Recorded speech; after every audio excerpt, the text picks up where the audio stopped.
pure, joy, faithfulness, righteousness, fruit of the Spirit. Sino nakalimutan? Ako. Sige.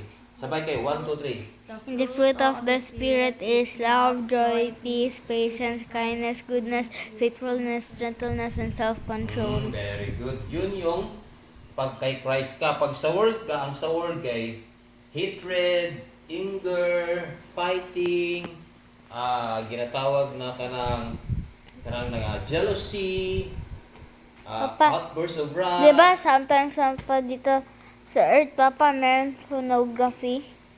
Pornography, yung mga bastos, yan.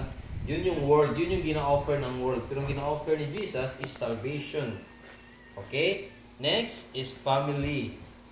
No, importante talaga that we as a family will continue to pray, to serve the Lord God with all our hearts. We continue to love Jesus as family.